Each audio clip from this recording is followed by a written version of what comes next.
அணு உலை நமக்கு உயிரோடு வச்ச கொல்லி. 2 ஆண்டுகளா அணு உலைக்கு எதிராக நம்ம போராடணும். நீ பார்த்த தமிழ்நாட்டில் இடிந்த கரையிலையும் கல்பாக்கத்திலையும் இந்த அணு உலைகள் இருக்கு. அதுல இடிந்த கரையில மிகப்பெரிய அணு உலை நிறுவப்பட்டிருக்கு. இந்த அணு உலை வேண்டாம் என்று சொல்லும் போது அட்டானமிக் பவர் அணு உலை இல்லாது எப்படி மின்சாரம் நமக்கு கிடைக்கும், போதிய அளவுக்கு எப்படி மின்சாரத்தில் நாம் நிறைவடைவது என்று இவர்கள் கேள்வி எழுப்புவார்கள். அப்போது நமக்கு எழுகிற கேள்வி, மின்சாரம் கண்டுபிடிக்கப்பட்டது அணு உலையாலா, அணு உலை கண்டுபிடிக்கப்பட்டது மின் உற்பத்திக்காகவா? இந்த கேள்வி நமக்கு எழுகிறது. இதை அறிவார்ந்த என் தம்பிதங்கள் கேட்டு பார்க்கணும். அணு உலை கண்டுபிடிக்கப்பட்டது மின் உற்பத்திக்காக அல்ல, மின்சாரம் கண்டுபிடிக்கப்பட்டதும் அணு உலையால் அல்ல. இப்ப அந்த அணு உலை செர்னோபில்ல 1986 வெடிக்குது. உலகத்தின் பேரழிவு. அன்றைய அதிபர் ரஷ்ய அதிபர் கோப்பர்சே பேசுகிறார், இது ரஷ்ய தேசத்திற்கு மட்டுமான அழிவு அல்ல, உலகத்திற்கு ஏற்பட்ட பேரழிவுங்கிறது. நாம் நம்பினோம் இந்த விஞ்ஞானிகள் நம்மை காப்பாற்றுவார்கள், ஆபத்து பாந்தவர்கள் என்று ஏமாந்து விட்டோம் என்கிறார்கள். எனவே மிகப்பெரிய இரும்பு வேலியை போட்டுவிட்டு 1,00,000 ஆண்டுகளுக்கு இதன் அருகில் வராதீர்கள் என்று மூடி வைத்து விட்டு போய்விட்டார்கள். 86 வெடிக்கிறது. அவ்வளவு பெரிய பேரிடர் பேரழிவை பார்த்த பிறகு இந்தியாவிற்கு அந்த அணு உலையை ஒப்பந்தம் போட்ட பெருந்தகை நம்முடைய ஐயா ராஜீவ் காந்தி அவர்கள். இந்த அணு உலை முதலிலே கேரளாவுக்கு தான் வருது. கேரளாவுக்கு வந்த அணு உலை எப்படி தமிழ்நாட்டுக்கு வந்தது?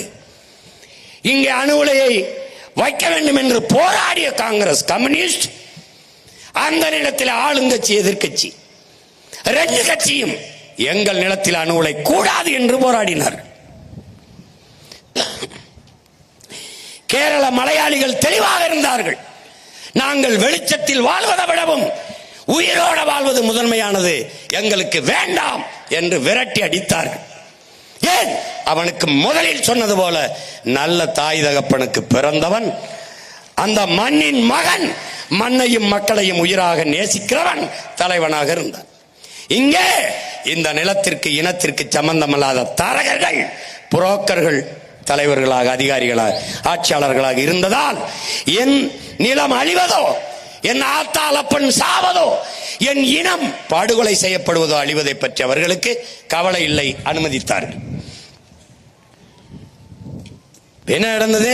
அவனுக்கு அணு உலை அமைப்பதல்ல நோக்கம், அணு பூங்கா அமைப்பதுதான் அவனுடைய நோக்கம்.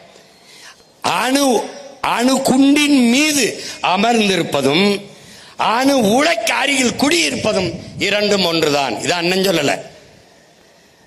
உலகிலே பாதுகாப்பான அணு என்ற ஒன்றே கிடையாது, இதையும் அண்ணன் சொல்லல, அணு விஞ்ஞானிகளே சொல்றான். இப்ப இதுல அணு உலை வெடிக்க வேண்டியது இல்ல, வெடிக்க வேண்டியதே ஒண்ணுமில்ல. அணு உலையை குளிர்விக்கணும், அணு உலையை குளிர்விச்சுக்கிட்டே இருக்கணும். அந்த அணு உலையை குளிர்விக்க பீச்சு தண்ணி அடிக்கிறான் பார், அந்த தண்ணீர் கடலுக்குள்ள போய் கலக்கும். ஒன்னு ஆறுல விடணும், கடற்கரை ஓரத்தில் கட்டுவதற்கு காரணமே அந்த தண்ணீரை கடலுக்குள் விடுவதற்கு தான். விடுவதால என்னன்னு பாரு, என்ன நடக்குதுன்னு பாரு. உனக்கு இதுல காட்சிப்படுத்தல, தனியா மறுபடியும் தேர்தல் போட்டு காட்டுறேன் பாரு. இந்த அணு உலையை பீச்சி அடிக்கிற தண்ணீர் இப்படி தரையில பட்டுச்சுன்னு வச்சுக்கடா, அதுல ஒரு புல்லு முளைக்கும். அந்த புல்லை மாடு மேயும். அந்த மாடு மெஞ்சுற மாட்டுல இருந்து பால் வருது. அந்த பாலை கறந்து அதுல இருந்து தயிர், நெய், மோர், வெண்ணெய், நெய்யை எடுத்து ஒரு கண்ணாடி போத்தல்ல அடைச்சு அதை மூடிய திரியிட்டு ஒரு இருட்டு அரைக்கில வச்சு கதவை பூட்டிட்டு இந்த போத்தலை உள்ள வச்சு நான் பகல் போல எரியுங்கிறான். இவ்வளவு போயும் அந்த அணு கதிர் குறையல. இந்த அணு கதிர் வீச்சு என்பது நன்கு கட்டப்பட்ட காங்கிரீட் மதில் சுவரை 1,00,000 கிலோமீட்டர் வேகத்தில் ஊடுருவி கிழித்துக் கொண்டு வெளியேறுங்கிறான். அப்ப சதை எம்மாத்திரம் பாரு, பார்த்துக்கிட்டே இரு. இங்க பாரு, காட்டுறேன் பாரு, ஒவ்வொன்னா பாரு பாரு. இந்த அணு உலை இதை குளிர வைக்க, இது வெளி புறத்தோற்றம், உள்ளுக்குள்ள பாரு தண்ணீரை குளிர வச்சுக்கிட்டே இருக்கான் பாரு. இந்த தண்ணீர் எங்க உண்டி விடுவான்? கடலுக்குள்ள விடுவான். இது யாரு? செர்னோபில் வெடிப்பு. அதுக்கு முன்னாடி வந்தது எது? புகுஷிமா. இது 2ஐயும் பார்த்த பிறகும் கூட இவங்க வெளிப்பட்டதா தெரியல. வெடிப்புக்கு பிறகு இதனால என்ன, இது யாரு இங்க இதுல யாரு பார்த்த? 100க்கும் மேற்பட்ட திமிங்கலங்கள் செத்து வெளியில வந்துச்சு பார்த்த. இதெல்லாம் யாரு? எங்கேயும் இல்ல, நம்ம ஊர் கடற்கரை தான் தம்பி. இது நம்ம ஊர் கடற்கரை தான். எதுக்கு இத்தனை லட்சக்கணக்கான மீன் செத்து ஒதுங்கி இருக்கு?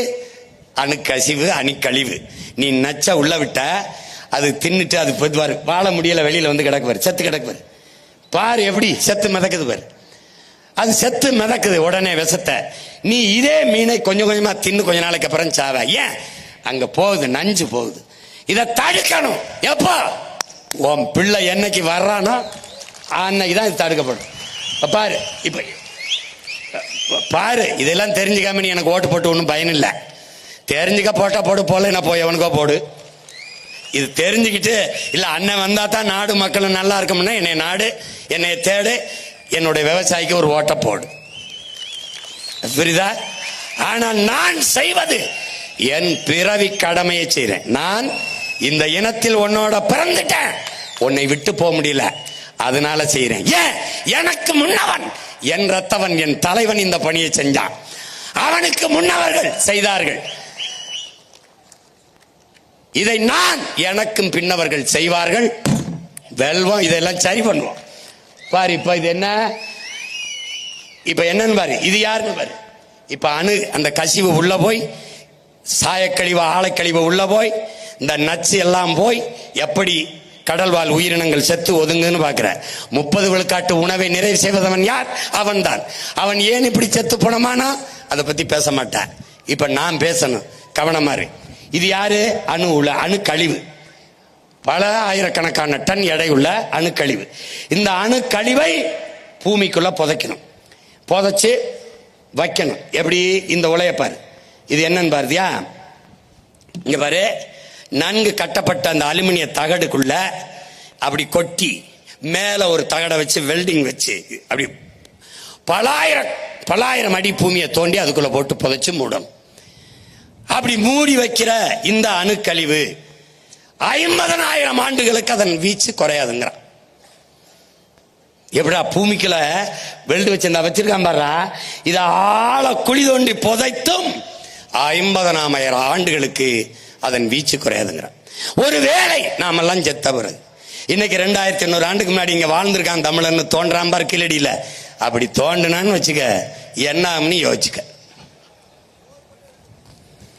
இப்ப இந்த அணுக்கழிவை இங்கே புதைக்காதை என்று இந்த நிலத்தில் நின்று போராடிய ஒரே மகன் ஓ அண்ணன், நான் ஒருத்தன் தான். இதே தூத்துக்குடியில் வந்து போறான், இங்க இருக்கிறான். எவனும் ஆயுதம் இறக்கல. ஏன்? எவனுக்கு இதை பத்தி தெரியல, அவனுக்கு தேவையும் இல்லை. ஏன்? எனக்கு இது ஒரே ஒரு நிலம்தான் இருக்கிறது, இது மண்ணல்ல, என் அன்னையின் மடி என்பதால், என் தாயின் மடி என்பதால் தவித்தேன், துடித்தேன், போராடின.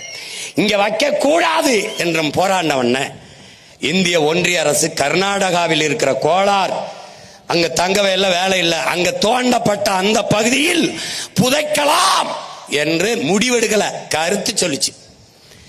கருத்து சொன்னதற்கு மொத்த கர்நாடகாவில் எல்லாரும் அவனவன் கட்சி கொடியை கீழே போட்டுவிட்டு கர்நாடக மாநில கொடியை தூக்கிட்டு வீதிக்கு வந்துட்டான். புதைக்கலாம்ங்கிற கருத்து, அதோட அந்த கருத்தை அப்படியே புதைச்சிருச்சு ஒன்றிய அரசு. இப்ப எங்க இருக்கு இந்த கழிவை? என் நிலத்திலே இடிந்த கரையிலேயே புதைக்கலாம் என்று இருக்கான். எப்போ? நான் இருக்கிற வரை தோன்ற குழியில் இவங்கள புதப்பனைய ஒளிய ஒரு காலத்திலும் புதைக்க முடியாது. எவ்வாறு? இது யாரு? நம்முடைய ஐயா, தமிழ் அறிவியலின் அடையாளம், பெருமதிப்பிற்குரிய பெருந்தகை நம்முடைய ஐயா அப்துல் கலாம் அவர்கள். அணு உலையை ஆதரித்த பெருந்தகை. கடைசியாக ஆதரிச்சு பேசுற ஒவ்வொரு இடத்துலயும் அவர் என்ன சொல்றாரு? காற்றாலை மின்சாரமும் சூரிய ஒளி மின்சாரமும் தான் சுற்றுச்சூழலுக்கு பாதுகாப்பானது, ஆபத்தில்லாதது என்று சொல்லி சொல்லி முடித்தார். அணு உலையை ஆதரிக்கிறார். ஏன்னா அவர் விஞ்ஞானி, அவர் நாட்டின் மிக உயர்ந்த பதவியில் இருந்தவர், மறுக்க முடியாது. ஆனாலும் அவர் காற்றாலை மின்சாரமும் சூரிய ஒளி மின்சாரமும் தான் சூழியலுக்கு, சுற்றுச்சூழலுக்கு பாதுகாப்பானது என்று சொன்னார். அந்த இடத்தில் அவர் பிள்ளைகள் நின்று கொண்டோம். காற்றாலை, சூரிய ஒளி, கடல் அலை மின்சாரத்தில் நாங்கள் தண்ணீரை அடைவோம், அணு உலை தேவையில்லை. உனக்கு புரியுதுன்னு நினைக்கிறேன்.